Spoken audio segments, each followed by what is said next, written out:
The playoff picture is a little more clear. It's still, I'm over here looking at it right now, just seeing who's in, who's out. But we got a lot of questions answered tonight. Yeah, we did. We got a few questions answered. As Teddy said, that the playoff picture is kind of in soft focus right now. It's not crystal clear just yet, but there are a number of teams tonight that won their way into the playoffs, and some that lost their way out of the playoffs.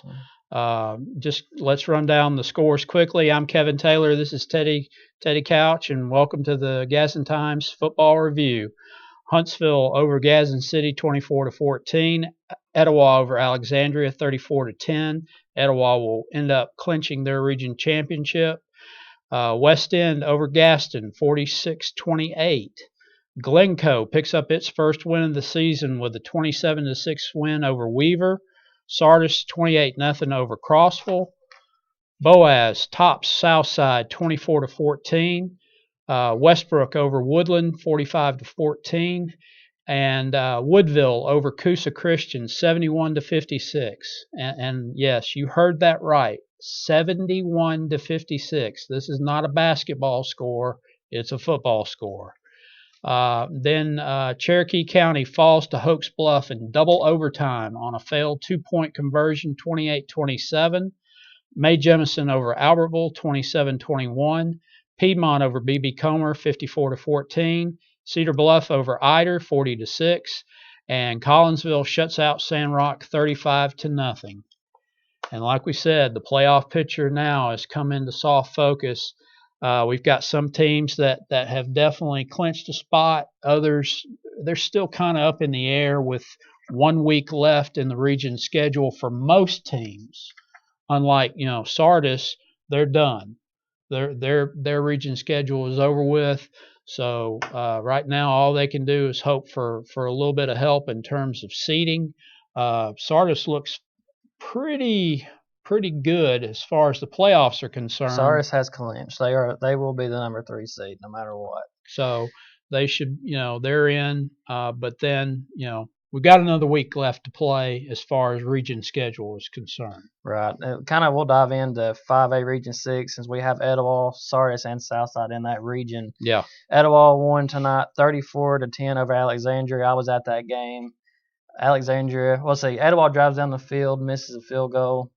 And Alexandria takes up almost 10 minutes of game clock time on their first drive. Mm-hmm. Punch it in on a 1-yard QB sneak, and I'm thinking Etowah could be in a little bit of trouble. Yeah. From that moment on, it was all Etowah. Wow. Big play after big play. I want to say Etowah got on the board first with a 67-yard touchdown pass from Brady Troop to Ollie Finch. And then some big plays by, I think, Trent Davis had a 62-yard run. Nana had like a 33-yard run. Just Etowah doing Etowah things, just, scoring on explosive plays. Yeah. And so that clinches Etowah's third consecutive region championship. That is 18 region games that Etowah's won consecutively now. Yeah. The last one they lost was against Scottsboro, and their quarterback was a sophomore named Bo Nix. Wow. Back in 2016. So that's the last time Etowah lost a region game. So as of right now, Etowah is 5-0. They do clinch the region. Alexandria will be the 2 seed at 4-1. Sardis has clinched the 3 seed. They are done with region play, as Kevin said a minute ago, at 4-2.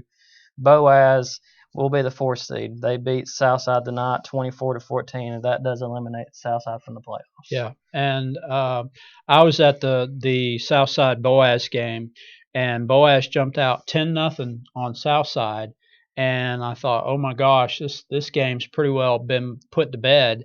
And Boaz gets the ball deep inside the red zone, and they fumbled the ball away.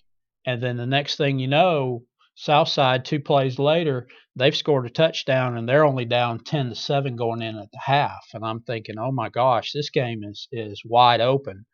And Easton Harden had a tremendous ball game tonight. He was 14 of 17 for almost 250 yards tonight. So instead of winning it on the ground, they won it through the air. And so I think that kind of caught Southside a little bit by surprise. Boaz has got 2 really good, well, I wouldn't say really good, but they're good backs, and they've really started to prove themselves as the season has come along. And the weeks before, I mean, it's always been the 1-2 punch with those two backs. But then you can't quite steer away from Harden. Harden's got a nice, he puts a nice little spiral on there, and he's got a couple decent receivers, and he came through in the clutch tonight. Yeah, and Sardis is 28-0 win that did, like I said, did clinch that number 3 seed. So if you missed it, Etowah 1, Alexandria 2, Sardis 3, Boaz 4, and 5A Region 6. That region is done. Yep. And even if Boaz was to upset Etowah next week, it wouldn't matter because Sardis has the head-to-head over Boaz. So Yeah. no matter what, that region is set. And I do want to say for those that were in attendance at the Etowah Alexandria game, Brady Troop took a hard hit to the head. Ended up coming out of the game a little bit of a scary moment, but he is okay. Coach John Holliday said that he got his bell rung, but he was on the sideline talking. Looked a little scary there for a minute, but he turns out he is fine. So that's good if news. you were at the game and wondering, Brady Troop, he is okay. Well, again, thanks for everybody joining us, and if you have any questions, we'll try to answer them the best we can. We don't have all the scores in just right now in front of us, but like I said, we will do our best to answer your questions, and we invite you to chime in on Facebook and throw your questions our way, and we'll definitely try to answer them. Also, be sure to go to the GadsdenTimes.com, check out our game stories, our photo galleries. They'll be online a little bit later on tonight. I know there's a couple photo galleries already online right now tonight from the Hoax Bluff game against Cherokee County, and then the game that I went to, which was Boaz versus Southside. I'm still trying to get over this score, 71-56. So you went to a football game and a basketball game broke out. I can't wait to see what happened in this game. Yeah, that one looked pretty nuts, and unfortunately for Coosa, if I'm looking correct, and I'm not 100% on this one, knocks them out, right? It looks like basketball season may be around the corner for them. Wow. So, because I kind of looked, Decatur Heritage wrapped that region up. They're 5-0 in the region. You got Valley Head, Faultville, and Woodville all sitting 3-2 in 1A Region 7. Ari Hubbard at 3-3, and then Coosa's 1-4. Well, all those teams I just named ahead of Coosa all would have the tiebreaker over them. Wow. So, it looks like that probably will knock Coosa out of the playoffs. I'm not 100% sure, but I feel pretty confident saying that does eliminate Coosa from the playoffs. But my goodness, what a score! Yeah, I like I said, I can't wait to see. We had one of our correspondents there, and I can't wait to see what he sends in later on tonight. I know it'll probably be a few pages long with that much scoring. Then a huge shout out to Glencoe getting that huge 600-pound gorilla off their back with a win tonight, 27-6 over Weaver. They picked up their first win of the season, so that's a big shout out to them. Congrats, Yellow Jackets. Glencoe won 27-6 over Weaver. Heading into this game, Glencoe had scored 20 points in their first 7 games combined. So, real happy to see Glencoe get that win. We're knocking off, winless teams week after week after week. Yeah, it started 4 weeks ago. Now we're down to 2.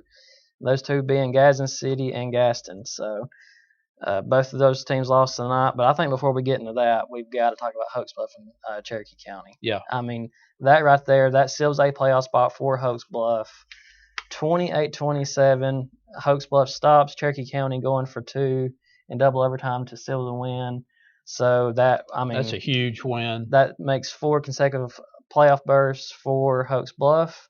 If you look at that 4A Region 6, you got Jacksonville winning that. They should win that region. They're at 6-0. Aniana sitting at 5-1. Should have that 2 seed as of right now. And you got Anniston and Hoax Bluff both sitting 4-2. But Anniston has a tiebreaker over Hoax Bluff. Technically. And didn't Aniana beat Anniston tonight? Right. Yeah, 35-34. I want to say in overtime. Wow. But you got Anniston and Hoax Bluff. The Bluff could still get the 3 seed, but they would have to beat Jacksonville, and Anniston would have to lose to Asheville. That's You know, I could see Hoax Bluff beating Hoax Bluff beating Jacksonville, but I don't see Anniston losing to Asheville. Yeah. Sorry. So Hoax Bluff's going to be obviously hoping they get that win over Jacksonville, which would be a big monkey off Hoax Bluff's back. I cannot remember the last time they beat Jacksonville, but it has been a long time. But being a historian that I am, if you look back, Hoax Bluff fans, seems, what was it, just 2 years ago, you came in as a 4 seed in the playoffs and you went to the state semifinals. It was Derry Mead's freshman year, and Hoax Bluff came out of nowhere that season, and next thing you know, they're in the semifinals. So maybe being the 4 seed isn't quite that bad. Yeah, I want to say, if I could be wrong, and correct me if I am, somebody in the comments, but I want to say Hoax Bluff, when they won a state championship, I want to say they started out, they might have been a 4 seed that year in 2001, which that was. And just a random fact, Hoax Bluff's 2001 championship team, that is the last time an Etowah County team has won a football state championship. So, and then also tonight, speaking of championships, Etowah honored their 1999 where they recognized them on the field at halftime. Yeah. Pretty cool moment seeing a lot of those guys come back. 20-year anniversary. 20-year anniversary. That's the last 2 state championship football teams in this county. Wow. 20 years. Yeah. So last time a team won a football championship in this county, I was 8. I'm not gonna say what I was, but he was only like 50, so there we go. So I'm sorry, I had to bring that on here. Yeah, I knew it was coming. He gets it all the time over in the newsroom, so I know. Hey, at least I got hair. That is true. Yeah, that is true. Okay. Yeah, kind of all evens out in the wash. I guess so. Okay. All right. Gadsden Gadsden City. That's tough. That is a tough one. That was definitely a winnable ball game for Gadsden City. Huntsville has always they've been more competitive these last couple of years, but Gadsden City's always kind of found a way to beat Huntsville. Last year they beat them. The year before, that was a Huntsville knocked them out of the playoffs on the last second field goal, and that was a tough pill to swallow. But then tonight, 24-14, Gadsden City 0-8 for the first time in the school's history. Yeah, this is the most losses in a season in program history for Gadsden City. And if Gadsden City don't win next week, they're looking at 0-10 season because they got Clay Chalkville the following week, and they're not a half bad football team at 6A. Grissom, they have Grissom next week, and for homecoming. Gadsden City has never lost to Grissom. That is an extremely winnable ball game for the Titans, and I'm sure they're going to come in extremely hungry to get that game. I will be floored if Gadsden City loses. Those kids are hungry for a win. Like coaching staff's hungry for a win. It's been a tough season. They need something good to happen. And like I said a minute ago, I think the last 4 weeks we've been knocking off winless teams. Yeah. So hopefully we can knock another 1, maybe 2 off. It'd have to be them or Gadsden, but Gadsden's got to go to Ohatchee. Oh, well, maybe we can get another one off at least. Because that's going to be a tough one for Gadsden for sure. Ohatchee is a buzzsaw right now. Yeah.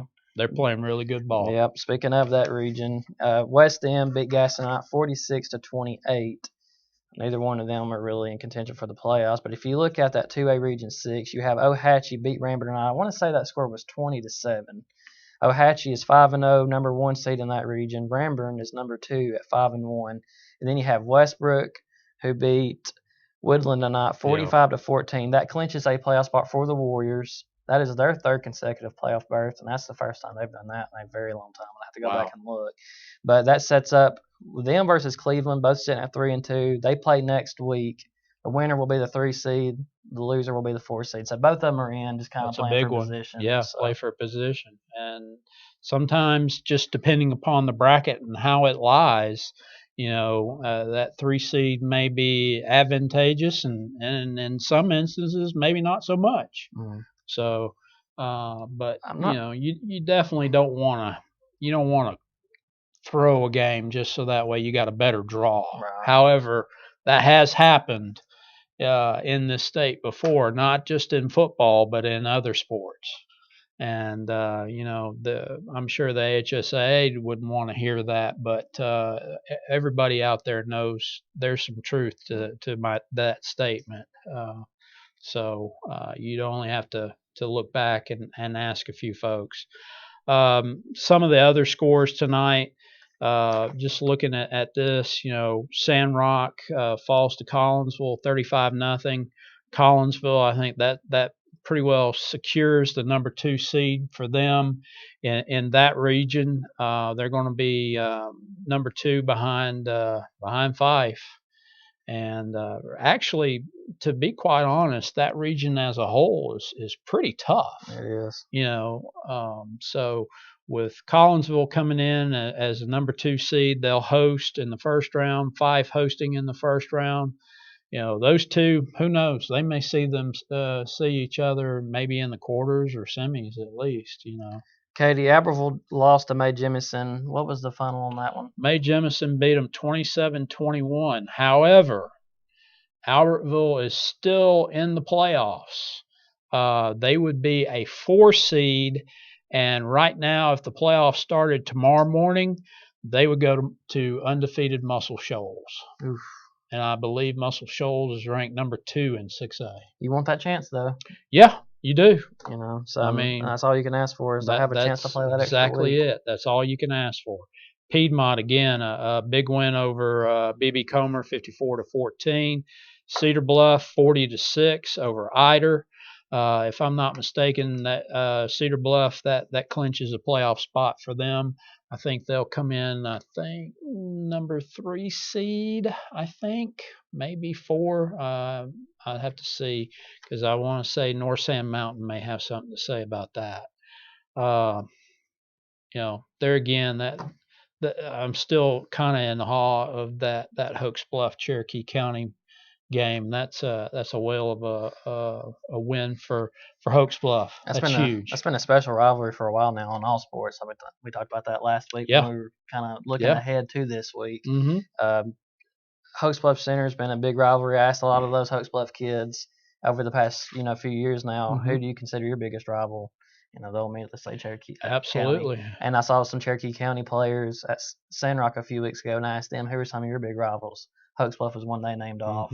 So it's just when you have that across all sports. I mean, baseball's been just some epic battles, and those I want to say it was the year Hooks Bluff 2 years ago made a run to the state championship. They had to beat Cherokee County just to even make the playoffs. Yeah. And then you see tonight Hooks Bluff beats them in double overtime, 28-27 after stopping Cherokee County on a 2-point conversion. Just a huge win for Hooks Bluff. If you would have told me that in week 8, Hooks Bluff will be playing Cherokee County, if they lose, more than likely they would not have been done, but they would have just taken something crazy for them to get in. Yeah. The Hooks Bluff will be fighting for their playoff lives. I would have told you it was crazy. Yeah. Next week we'll close out the region schedule for most of everybody. Sardis, they closed it out tonight. Looking ahead to next week, Grissom comes to Gadsden City for homecoming. Etowah goes to Boaz. Gadsden goes to Ohatchee. Saxe comes to Glencoe. Albertville goes to Sardis in a non-region matchup, but that's a big rival game right there. Southside goes to Crossville. Woodland comes to West End. Cleveland comes to Westbrook. As Teddy said, that'll determine the 3 and 4 seed out of that region. Coosa Christian goes to Valley Head. Hooks Bluff goes to Jacksonville. That's a huge game right there. That may decide whether Hooks Bluff is a 3 or a 4. And, if they upset Jacksonville, I mean, that could really kind of shake things up a little bit. They would need Anniston to also lose to Asheville in order to get to 3 seed. Right. So. Piedmont goes to Walter Wellborn. Cherokee County goes to Heflin to play Cleveland County. Collinsville goes to Cedar Bluff, and Asbury goes to Sandrock. So, again, the region will be all done, and that playoff picture will pretty much come completely into focus by the end of next week. There may be a few tiebreakers in there because there are some regions that Teddy's taking a look at, and they are just a jumbled up mess. a lot of that seems to be with the regions that our teams cross with. Ours are pretty much well figured out. The only, if I'm looking right now, like I said, I'm not 100% sure on Coosa, but I don't see how they can make the playoffs looking at these region records. But that's one I'm not 100% sure on. Other than that, the only one that really has playoff implications next week would, like you said, Westbrook and Cleveland. The rest of them, it's just some teams are just trying to stay healthy, heading into the playoffs. Other teams are Yeah. just trying to get a win. Well, and two is you got to stay hot. A team that stays hot is a dangerous team in the playoffs. So, and just ask any basketball coach. You don't want to play a team that's coming in hot. And it's the same thing in terms of in terms of football too. You play a hot team, you don't want them. I remember, and I hate to harken back 2 years ago, but when Hoax Bluff made that run, they were super hot, and nobody really wanted to play them in the playoffs. Southside was the same way last year. They ended up rolling off four in a row or so, getting to the second round of the playoffs, and nobody really wanted to mess with Southside either because they were super hot. So, we'll see. Next week, again, like I said, the region will clear itself out, and the playoff picture will hopefully come into a complete focus. Obviously for our teams, it seems like it pretty much has, except for maybe a little bit of seeding here and Yeah. there. So, but week 9 is just as important as week 1. If as of right now, 4 of our 10 teams have clinched a playoff spot. Etowah would be the lone team at home.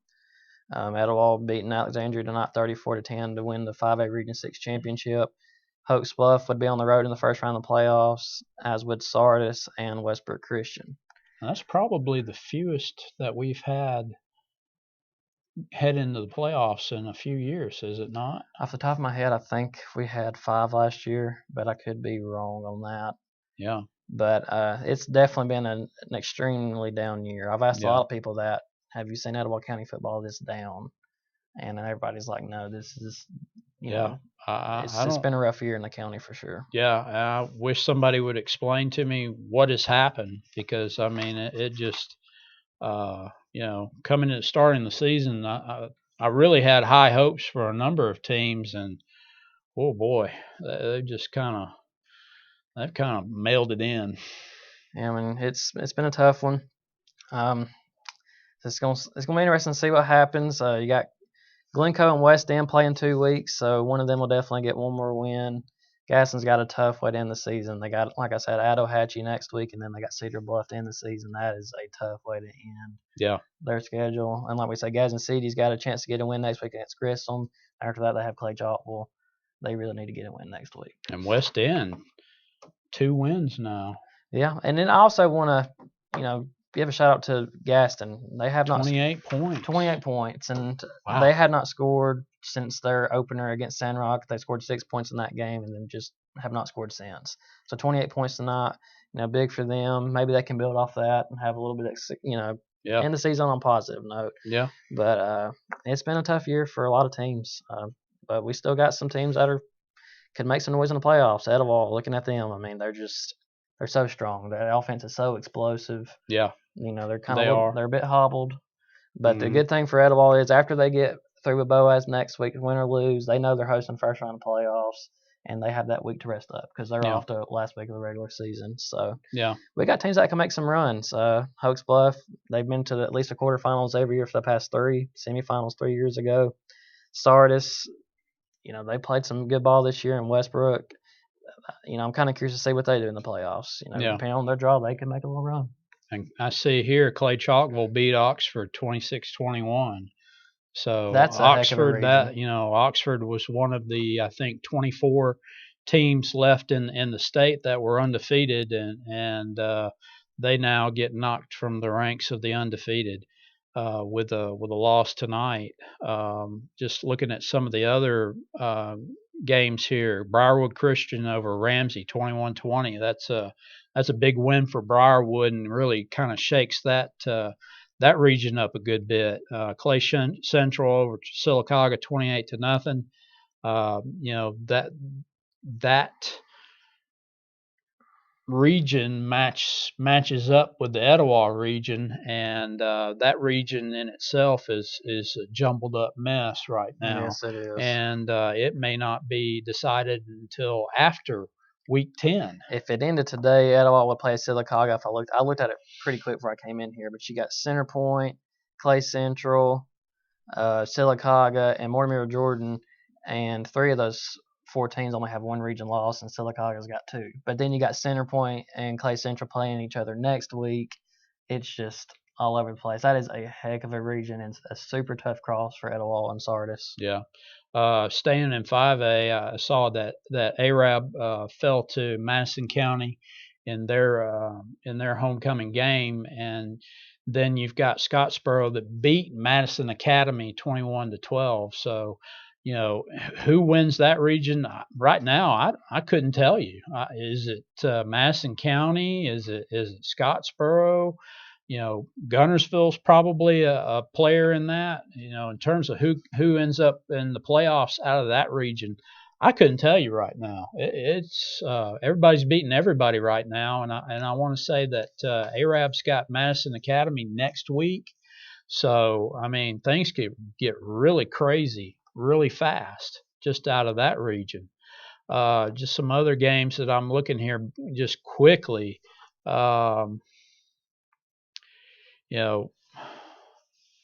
Randolph County beat Sacs 36-6. So I mean, Randolph County is again a solid player there. Again, Cedar Bluff over Eider, a nice 40-6 win over that one. Section over Asbury. Section kind of getting off the schneid and winning a game there. 1A is just going to be. That's going to be.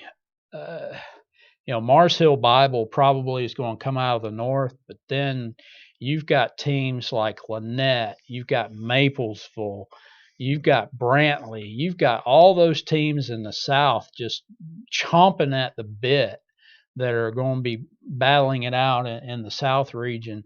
And then wow, that 1A championship is going to be something else. I think really your 1A championship is going to be decided, unfortunately, in the semifinals, and not in the finals. And that's kind of been the case for 1A and really 2A for the last couple years.